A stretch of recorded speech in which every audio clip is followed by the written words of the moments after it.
What happens when the person you trust most with your deepest dreams becomes the very source of your worst nightmare?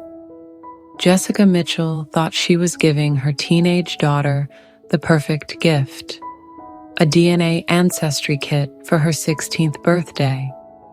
It was supposed to be fun, a way to explore their family heritage together. Instead, that innocent gift would shatter everything Jessica believed about her family, her past, and the man she had trusted with her most precious dream 16 years earlier. The results didn't just reveal their ancestry. They revealed a secret so disturbing that it would make national headlines and expose one of the most violating forms of medical betrayal imaginable. This is a story about the ultimate medical betrayal, but also about finding strength in the darkest moments. Welcome back to the channel. This video contains content about betrayal and trauma. If you're currently in an unsafe situation, please reach out to your local authorities or domestic violence resources. The story shared may be a composite narrative created to protect privacy while highlighting common patterns of betrayal.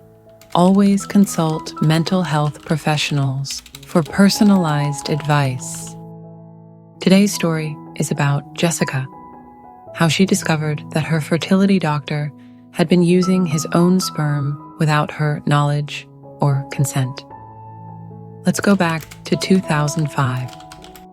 Jessica and Mark Mitchell were living what seemed like the perfect life in suburban Denver. Both successful professionals. Jessica was a high school teacher, Mark an accountant. They had everything except the one thing they wanted most, a baby. For 3 years, they had been trying to conceive naturally. Month after month, the pregnancy tests came back negative. Jessica describes those years as an emotional roller coaster that tested every aspect of their marriage. Finally, their family doctor referred them to Dr. Richard Brennan, a renowned fertility specialist at Denver Reproductive Medicine. Dr. Brennan had an impressive reputation, over 20 years of experience, hundreds of successful pregnancies, and a warm, reassuring manner that immediately put his patients at ease. He seemed like our miracle worker, Jessica recalls. When we first met him, he looked me in the eyes and said, "I'm going to help you become a mother." I felt such relief. Here was someone who understood our pain and had the expertise to fix it. After extensive testing, Dr. Brennan diagnosed Jessica with unexplained infertility, a frustrating condition where everything appears normal, but conception still doesn't happen naturally. He recommended intrauterine insemination, or IUI, using donor sperm to increase their chances of success. The process was explained in detail. They would select an anonymous donor from a sperm bank based on characteristics they preferred: height, education, ethnic background, medical history. The donor would be thoroughly screened for genetic diseases and psychological health. Jessica and Mark spent weeks reviewing donor profiles, trying to find someone whose characteristics complemented their family.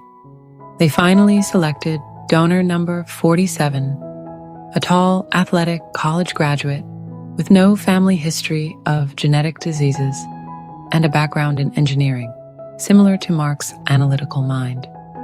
The first IUI procedure failed. So did the second. But Dr. Brennan remained optimistic and supportive. He never made us feel like failures, Jessica remembers. He would adjust the treatment plan and reassure us that many couples needed several attempts. He made us feel like he was personally invested in our success. The third attempt was the charm. In December 2005, Jessica received the call she had dreamed of for years. She was pregnant. The joy was overwhelming. After all the disappointment, all the procedures, all the hope and heartbreak, it was finally happening. Dr. Brennan personally called to congratulate them and continued to monitor Jessica's pregnancy closely. Everything progressed normally, and in August 2006, Emma Mitchell was born. A healthy, beautiful baby girl with striking blue eyes and blonde hair. For the next 15 years, the Mitchells lived a normal, happy life. Emma grew into a bright, athletic teenager who excelled in school and loved soccer. She had her father's analytical mind and her mother's nurturing nature. But physically, she looked quite different from both parents. Jessica and Mark are both shorter with dark hair and brown eyes, while Emma was tall, blonde, and blue-eyed. But this wasn't unusual. They knew she was conceived with donor sperm, and they had been open with Emma about her origins from an early age. We always told her the truth in age-appropriate ways, Jessica explains. We explained that sometimes parents need help from special doctors to have babies, and that a kind person helped make her existence possible. She was proud of her story. In August 2022, Jessica decided to surprise Emma with an ancestry DNA kit for her 16th birthday. It seemed like a fun way to explore their heritage and learn more about Emma's genetic background. They ordered the kit together, both excited to see what they would discover. When the results came back 6 weeks later, Jessica logged in first to review them before sharing with Emma. What she saw made absolutely no sense. According to the DNA analysis, Emma had a half-sister named Jessica who lived just 2 hours away in Colorado Springs. But that was impossible. The donor was supposed to be anonymous, and the sperm bank had assured them that donations were limited to prevent too many children from the same donor in the same geographic area. Confused and concerned, Jessica created a fake social media profile and reached out to Jessica's mother, Linda. The conversation that followed would change everything. Linda had also used Denver reproductive medicine. She had also been treated by Dr. Richard Brennan, and she had also conceived using what she believed was anonymous donor sperm. Donor number 47, the exact same donor Jessica had chosen. But as the two women compared their experiences, more disturbing details emerged. Both had been treated during the same time period. Both had been told their chosen donor was unavailable at the last minute and had been given what Dr. Brennan called an excellent substitute. Both daughters had remarkably similar physical characteristics. Jessica's teacher instincts kicked in. She began researching everything she could find about Dr. Brennan and Denver reproductive medicine. What she discovered made her stomach turn. There were online forums where other patients had shared similar stories. Women who had been treated by Dr. Brennan and later discovered their children shared DNA with unexpected half-siblings, all in the same geographic area, all with similar physical characteristics that didn't match their intended donor profiles. Jessica hired a private investigator to dig deeper. The findings were horrifying. Over a span of 15 years, Dr. Richard Brennan had secretly used his own sperm to father at least 23 children with unsuspecting patients. He had violated the most fundamental trust between doctor and patient. turning his position of authority into a weapon of deception.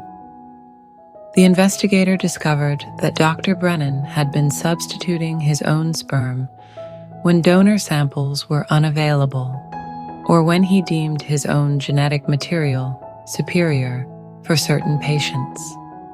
He had been playing God with people's lives, creating biological children without consent, and lying about it for decades. The revelation significantly disrupted Jessica's perception of reality. Her prior assumptions regarding her family, her daughter's origins, and her own decision-making were fundamentally challenged. The individual she had entrusted with sensitive aspects of her life acted without her knowledge or consent in a way that directly impacted her family. "I felt that my trust had been violated," Jessica stated. He had used her reproductive capacity to father a child without disclosure or agreement. Each time she saw Emma, she was reminded of this breach of trust. Jessica reported experiencing guilt and questioning her own judgment for having relied on him so completely. The consequences for her marriage were immediate and severe. Mark reported feelings of betrayal and confusion, particularly regarding his relationship with Emma. Although he continued to express unconditional love for his daughter, the discovery that she was biologically linked to the individual who had deceived them produced significant emotional conflict.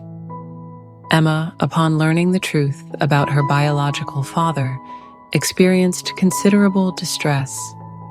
The physician she had believed played a supportive role in her conception had, in fact, engaged in deceptive practices toward her parents. Her sense of identity was substantially disrupted. Jessica subsequently developed symptoms of clinical depression. She discontinued her teaching role, limited social interactions, and spent extended periods in bed. She described recurrent, intrusive thoughts regarding Dr. Brennan, as well as persistent self-blame related to her perceived failure to recognize the deception or safeguard her family. The turning point came when Jessica connected with other victims through online support groups. Meeting Linda in person was particularly healing. Here was another mother who understood exactly what she was going through. Together, they began to realize that the shame belonged to Dr. Brennan, not to them. Linda helped me understand that we were victims of a predator who used his medical degree as a weapon, Jessica recalls. We had done nothing wrong. We had trusted a professional who betrayed that trust in the most heinous way possible. Jessica began therapy with a specialist in betrayal trauma and medical abuse. She learned about the psychological patterns of predatory doctors and how they groom their victims. Dr. Brennan had used classic manipulation tactics, building excessive trust, creating dependence, and exploiting vulnerability. She also learned that her reactions were normal responses to abnormal circumstances. The confusion, the self-blame, the relationship difficulties, these were all typical responses to this type of profound betrayal. Most importantly, Jessica began to reconnect with Emma, not as a reminder of betrayal, but as the beloved daughter she had always been. Emma's biological origins didn't change the fact that Jessica was her mother in every way that mattered. Their bond had been forged through love, not genetics. In 2022, Jessica joined a class action lawsuit against Dr. Brennan and Denver Reproductive Medicine. The legal process was difficult but empowering. For the first time since the discovery, Jessica felt like she was taking action rather than being a passive victim. Dr. Brennan's medical license was revoked, and he was criminally charged with fraud and sexual assault by deception. The fertility clinic paid a substantial settlement to the affected families, though no amount of money could truly compensate for the violation they had endured.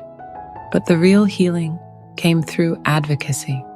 Jessica began speaking publicly about fertility fraud and working to change laws to better protect patients. She testified before the state legislature, helping to pass stricter regulations for fertility clinics and stronger penalties for medical professionals who abuse their positions. Through this work, Jessica discovered her true calling. She started a nonprofit organization to support other victims of medical betrayal and to advocate for better patient protections. What began as her worst nightmare had transformed into a mission to prevent others from experiencing the same violation. Today, 3 years after the discovery, Jessica's family has found a new normal. Emma, now 19, is thriving in college and has become an advocate herself, speaking to other young people about the importance of medical ethics and patient rights. Mark and Jessica's marriage is stronger than ever. The crisis forced them to communicate more deeply and honestly than they ever had before. They went through intensive couples therapy and learned to support each other through trauma rather than let it drive them apart. Jessica has returned to teaching, but now also runs her nonprofit and speaks at medical conferences about patient advocacy. She's written a book about her experience and has become a leading voice in the fight against fertility fraud. "I'll never be grateful for what Dr. Brennan did to us," Jessica says, "but I am grateful for the strength I discovered within myself and the community of survivors I found. We turned our pain into purpose." If you're watching this video because you've experienced betrayal, the story isn't just about surviving the unthinkable. It's about thriving after betrayal. And that's possible for you too. If you found this video helpful, please share it with someone who might need to hear it, and leave us a comment. Also, like the video, and subscribe to our channel for more stories of betrayal and recovery. In the description below, you'll find helpful resources. Ensure to check them out. And remember this: surviving betrayal doesn't make you a victim, it makes you a warrior. Until next time, take care of yourself. Thank you for watching, and see you in the next one.